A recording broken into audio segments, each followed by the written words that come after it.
৩০ লাখ কোটি টাকার ঋণের বোঝা নিয়ে কাজ শুরু করেছে বর্তমান সরকার, জানিয়েছেন প্রধানমন্ত্রী তারেক রহমান। তিনি বলেছেন, গ্রামীণ মানুষদের অর্থনৈতিকভাবে শক্তিশালী করতে চায় তার সরকার। দুপুরে চীনমৈত্রী সম্মেলন কেন্দ্রে বিভিন্ন গণমাধ্যমে কর্মরত মাঠ পর্যায়ের রিপোর্টারদের সঙ্গে সৌজন্য আলাপে এসব কথা বলেন প্রধানমন্ত্রী। তিনি বলেন, প্রধানমন্ত্রীর দায়িত্বে চাপ আছে প্রচুর সমস্যা ও সীমাবদ্ধতা। এর মধ্যেই মানবিক, সামাজিক ও ধর্মীয় মূল্যবোধ সম্পন্ন দেশ গড়তে চান তিনি। বিএনপি নেতাকর্মীদের যে কোনো অপকর্মের বিরুদ্ধে দলীয় ও আইন অনুযায়ী ব্যবস্থা নেয়ার বিষয়ে নিজের কঠোর অবস্থান তুলে ধরেন তারেক রহমান। তিনি জানান, মিথ্যা ও বিভ্রান্ত সৃষ্টিকারী খবর প্রচারের বিরুদ্ধে আইনগত ভিত্তি তৈরির কাজ করছে সরকার।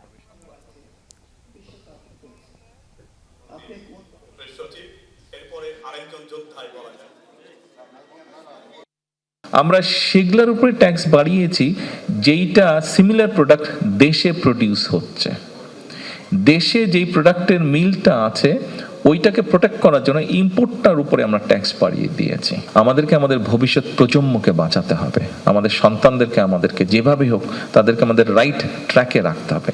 সেটা শিক্ষার মাধ্যমে হোক, সেটা কালচারের মাধ্যমে হোক, সেটা স্পোর্টসের মাধ্যমে হোক, সেটা মানবিক, সামাজিক, ধর্মীয় মূল্যবোধগুলো তাদের মাঝে দেওয়ার মাধ্যমে হোক।